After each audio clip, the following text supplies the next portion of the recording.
ఇప్పుడు మనం మిథున రాశి వాళ్ళ గురించి మాట్లాడుకుందాం. సో ఈ సంవత్సరం మిథున రాశి వాళ్ళకి ఎలా ఉండబోతుందో మనం చూద్దాం. సో మీరు గాన మన యూట్యూబ్ ఛానల్లో పంచాంగం టేబుల్ చూసింటే అందులో మిథున రాశి వాళ్ళకు అవమానం చాలా ఎక్కువ ఉంటుంది. సో లాభాలు ఖర్చులు కొంచెం బ్యాలెన్స్డ్గా ఉన్న అవమానం మాత్రం డెఫినెట్గా మీకు ఒక పాయింట్ రైజ్ అయింటుంది కదా, ఏంటి ఈ ఇయర్ మొత్తం ఇన్ని అవమానాలు ఉన్నాయా కదా అని చెప్పేసి. సో కాబట్టి ఈ ఇయర్ గురించి మనం పర్టికులర్గా డిస్కస్ చేద్దాం, మిథున రాశి వాళ్ళకి ఎలా ఉండబోతుందో. సో నేను ఇదివరకు చెప్పినట్టే ఒక విషయాన్ని 3 విధాలుగా ఎక్స్ప్లెయిన్ చేస్తాను కాబట్టి ఇందులో కూడా ట్రాన్సిట్ తీసుకుంటాను, అంటే గోచారం తీసుకుంటాను, ఇక పాయింట్స్ తీసుకుంటాను, అలాగే మీకు ఈ దశలు అంతర్దశలు బట్టి ఎలా చూసుకోవాలో కూడా మీకు ఎక్స్ప్లెయిన్ చేస్తే మీకు క్లియర్గా అర్థమవుతుంది అనమాట. సో ముందుగా మిథున రాశి వాళ్ళకి ట్రాన్సిట్ పరంగా చూసుకుంటే, సో వీళ్ళకి 10వ స్థానంలో శనీశ్వరుడు అనేది ఉన్నారనమాట వీళ్ళ గోచారంలో. సో శనీశ్వరుడు 10వ స్థానంలో ఉన్నప్పుడు చాలామంది ఒకే విధంగా కంగారు పడుతుంటారు, కెరియర్ పరంగా వీళ్ళకి చాలా స్లో ఉంటుంది అని చెప్పేసి. సో డెఫినెట్గా ఉంటుంది స్లో అనేది, బట్ థింగ్ ఏంటంటే ఆ స్లో కేవలం ఫస్ట్ ఇయర్ మాత్రమే ఉన్నింది. అంటే మీరు చూసుకుంటే 2025 ఏదైతే ఇయర్ ఉంటుందో ఈ 2025 ఇయర్ ఏప్రిల్ తర్వాత మీ కెరియర్ అనేది సడన్గా డౌన్ అయిపోయి ఉంటుంది. ఒక్కసారిగా మీకు తెలియని అన్ఎక్స్పెక్టెడ్ టర్న్ అనేది తీసుకుని ఉంటుంది. ఐదర్ లేక మీకు తెలియని మీ మీద తెలియని ఒక బాధ్యత, ఒక భారం పడడం అనేది ఖచ్చితంగా జరిగి ఉంటుంది అనమాట.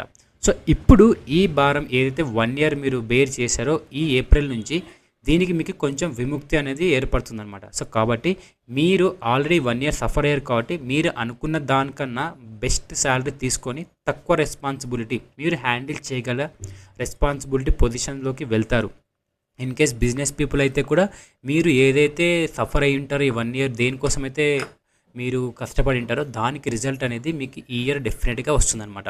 సో నేను చెప్పినట్టు సో 10వ స్థానం ఉపచయ స్థానం అంటే ఇంప్రూవ్మెంట్ హౌస్ కాబట్టి వీళ్ళకి ట్రాన్సిట్ అనేది క్రమక్రమంగా అంటే రోజు రోజుగా అభివృద్ధి చెందుతుంది. సో కాబట్టి మీకు ఏదైనా ఖర్చు అవుతుందంటే అస్సలు కంగారు పడకండి, ఈ ఇయర్ మీకు డెఫినెట్గా ఎక్సలెంట్ రిజల్ట్ అనేది మీకు ఉంటుందన్నమాట. ఇక నెక్స్ట్ చూసుకుంటే 2వ స్థానంలో గురువు ఉన్నాడు. సో కాబట్టి సో 2వ స్థానంలో గురువు ఉన్నాడు, అది కూడా జూన్ వరకే ఉంటాడు. జూన్ తర్వాత ఇప్పుడు జూన్ తర్వాత 2వ స్థానంలో ఉంటాడు. ప్రస్తుతానికి లగ్నంలో ఉన్నాడు కదా వీళ్ళకి గురువు. సో లగ్నంలో గురువు ఉండడం చాలా మంచి సైన్, బట్ గురువు మిథున రాశికి కొంచెం నెగిటివ్ సైన్ అని చెప్పొచ్చు. సో కాబట్టి ఇది ఒక న్యూట్రల్ అనమాట. సో కానీ నెక్స్ట్ కర్కాటక రాశికి 2వ స్థానం వెళ్తున్నాడు కాబట్టి ఇది ఎక్సలెంట్ సేవింగ్ అనమాట. సో కాబట్టి ఎవరన్నా ఇల్లు కోసం ట్రై చేస్తున్నా, ఎవరన్నా ఏదైనా పెళ్ళి కాలేదని ఫీల్ అవుతున్నా సరే ఈ ఇయర్ మీకు ఎక్సలెంట్ రిజల్ట్ ఇస్తుందన్నమాట. సో కాబట్టి మీరు ల్యాండ్ కొనుక్కునే అవకాశాలు ఉంటాయి మిథున రాశి వాళ్ళకు. అలాగే ప్లస్ ఇంకా 2వ స్థానంలో కాబట్టి వీళ్ళకి అన్ఎక్స్పెక్టెడ్గా ల్యాండ్, మీరు ఊహించిన విధంగా ల్యాండ్ కానీ ఇల్లు కానీ ఏదైనా ఒక వెహికల్ ఏదో ఒక విధంగా సో ఫిక్స్డ్ అసెట్ అనమాట. సో ఏదైనా కొనే అవకాశాలు మీకు చాలా ఎక్కువ ఉంటాయి అన్నమాట మిథున రాశి వాళ్ళకు.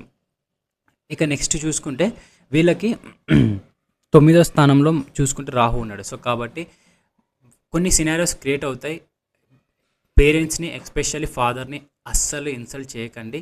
సో వాళ్ళ వల్ల ఏదైనా ప్రాబ్లం వస్తుందని చెప్పేసి తీసుకోకండి. వీలైనంత వరకు రెస్పెక్ట్ ఈయనకే చూడండి, వాళ్ళ డిసప్పాయింట్మెంట్ ఖచ్చితంగా అవుతారు. రెండోది భగవంతుని పట్ల ఎలా అయితే మీరు భక్తితో ఉన్నారో అదేవిధంగా భక్తితో ఉండండి. సో మీకు తెలియని ఒక లో కాన్ఫిడెంట్ అనిపించచ్చు, మీకు తెలియని ఒక సిచ్యువేషన్స్ ఎలా అంటే ఇవన్నీ నమ్మొచ్చా నమ్మకపోవచ్చా అలాంటివి జరుగుతూ ఉంటాయి. సో కాబట్టి మీరు మీరు మెయిన్ చేయాల్సిన ఏంటంటే విఘ్నేశ్వర్ని ఆరాధించడం మీకు చాలా బాగా ఉంటుందన్నమాట. సో ఇక మనం పాయింట్స్ పరంగా తీసుకుంటే వీళ్ళకి ఓవరాల్గా తీసుకుంటే ఖర్చులు ప్లస్ లాభాలు కొంచెం అటు ఇటుగా సిమిలర్ ఉన్నాయి, 8, 11. సో లాభాలు 8, ఖర్చులు 11 ఉన్నాయి. ఇక్కడ క్లియర్గా చూసుకుంటే వీళ్ళకి లాభాలు కూడా చాలా బాగా వస్తాయి ఇయ్యరు.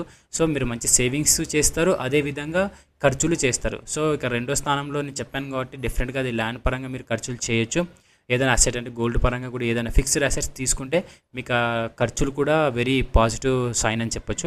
అండ్ ఇంకొక థింగ్ ఏంటంటే మీరు ఏదైనా ట్రిప్స్కి వెళ్ళి మోస్ట్లీ పిలిగ్రిమేజెస్ సో రిలీజియస్ ప్లేసెస్కి వెళ్ళే అవకాశాలు ఎక్కువ ఉంటాయి. సో ఆల్రెడీ ట్రాన్సిట్ స్టార్ట్ అయింది, అంటే లాస్ట్ ఇయర్ 2025 ఇయర్ మీరు హాఫ్ ఇయర్ తర్వాతనే మీరు రిలీజియస్ ప్లేసెస్ మీద కొంచెం ఫోకస్ బాగానే చేసి ఉంటారు. సో ఇప్పుడు ఇంకా బాగా లాభాల పరంగా చేస్తారనమాట. సో కాబట్టి ఎవరన్నా ఎక్కడికైనా వెళ్ళాలి అనుకుంటున్నారంటే ఇది ఒక మిథున రాశి వాళ్ళు చాలా అద్భుతమైన ఎక్సలెంట్ ఇయర్. సో అవమానం పరంగా చూసుకుంటే ఎక్స్ప్లెయిన్ చేసుకుంటే థింగ్ ఏంటంటే ఇక్కడ శనీశ్వరుడు 10వ స్థానంలో ఉన్నప్పుడు మీ పైన బాసెస్ ఎవరు ఉన్నా కానీ మీ పైన ఎవరైనా అధికారులు ఉన్న వాళ్ళ ద్వారా మీకు ఖచ్చితంగా స్కోల్డ్ అవమానాలు అంటే సడన్గా తెలియకుండా అంటే ఎలాంటి అవమానాలు అంటే ఇండైరెక్ట్ అవమానాలు జరుగుతాయి అనమాట. అంటే కంపారిటివ్లీ ఎవరైనా మీకన్నా మంచి పొజిషన్ ఉన్న వారితో మీరు మాట్లాడినప్పుడు మీ పొజిషన్ తక్కువ ఉందని మీరు ఫీల్ అయి ఉండొచ్చు. లేదంటే వేరే వాళ్ళు మీకన్నా వేరే వాళ్ళకి మీ ఇంట్లో వాళ్ళు కానీ ఎవరైనా కానీ ఇంపార్టెన్స్ ఇచ్చిండొచ్చు, మీ ఫ్రెండ్స్ కానీ. సో సో అట్లాంటి సిచ్యువేషన్స్లో మీరు ఇండైరెక్ట్గా అవమానం ఫీల్ అవుతారనమాట. అవమానం ఇన్ ద సెన్స్ ఎవరో మిమ్మల్ని నిలదీసి మీరు ఇది అని చెప్పరు, కేవలం మీరు అలా ఫీల్ అవుతారు. సో ఎప్పుడైనా గుర్తుపెట్టుకొని పాయింట్స్ అనేవి మూన్ నుంచి తీసుకుంటాం, అంటే చంద్రుడి నుంచి తీసుకుంటాం. కాబట్టి ఇది మన మెంటల్ స్టేట్ని మీకు డిఫైన్ చేస్తుంది, అంటే మీరు మానసికంగా ఎలా ఆలోచిస్తారు అనేది. సో బేసికల్గా మిథున రాశి వాళ్ళు ఓవర్గా ఆలోచిస్తారు. So over thinking, over excitement అవుతుంటారు. కాబట్టి మీ లైఫ్ పార్ట్నర్తో ఏదైనా మీరు ఎగ్జైటింగ్ ఎక్స్పెక్ట్ చేసి ఉంటే సో డెఫినెట్గా అందులో కొంతవరకు మీరు ఒక టైప్ ఆఫ్ నెగిటివిటీ ఎక్స్పెక్ట్ చేయొచ్చు, కొంచెం డిసప్పాయింట్మెంట్ అయితే డెఫినెట్గా ఎక్స్పెక్ట్ చేయొచ్చు. అది మీకు మీరుగా తీసుకునేది, వాళ్ళు డైరెక్ట్గా అనేది కాదు, ఇండైరెక్ట్గా అనేది అనమాట. సో కాబట్టి మీరు ఆ విధంగా మీరు అవమానం అయ్యారేమో, నన్ను తప్పు చేశారేమో అనేది ఒక టైప్ ఆఫ్ క్వశ్చన్ మార్క్తో మీరు అవమానం ఫీల్ అవుతారనమాట. సో ఓవరాల్గా మీరు అలాంటివి తీసుకోకండి. అండ్ రెండోది వెరీ ఇంపార్టెంట్, రెస్పాన్సిబిలిటీస్ చాలా బాగా ఎక్కువగా పెరుగుతాయి.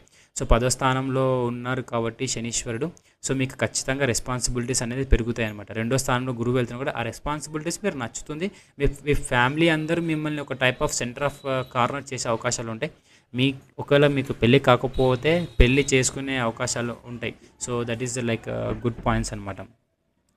సో ఇక వెరీ ఇంపార్టెంట్ మీరు గుర్తుపెట్టుకోవాల్సింది, మిథున రాశి వాళ్ళు ఓవర్ స్ట్రెస్ తీసుకోకండి.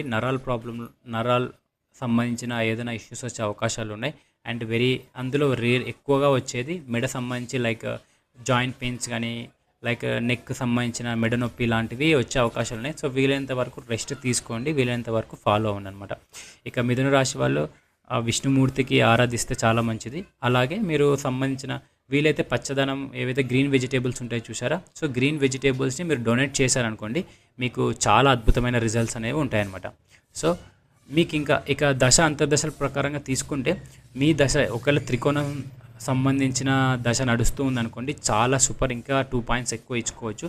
లేదా మీకు దుస్థానం సంబంధించిన దశ నడుస్తుంది, దుస్థానం అంటే ఆల్రెడీ చెప్పాను 6, 8, 12 సంబంధించిన దశ నడుస్తుందంటే తెలియని ఒక మెంటల్ ఒక టైప్ ఆఫ్ ఇదిలో మీరు ఫీల్ కావచ్చు. సో కాబట్టి మీకు ఇంకా కంప్లీట్గా ప్రిడిక్షన్ తెలుసుకోవాలి, మీరు కన్సల్టేషన్ తీసుకోవాలి అనుకుంటే డిస్క్రిప్షన్లో నా మొబైల్ నెంబర్ ఉంది, దానికి మీరు వాట్సాప్కి హాయ్ అని పింక్ చేసి మీరు కన్సల్టేషన్ తీసుకోవచ్చు.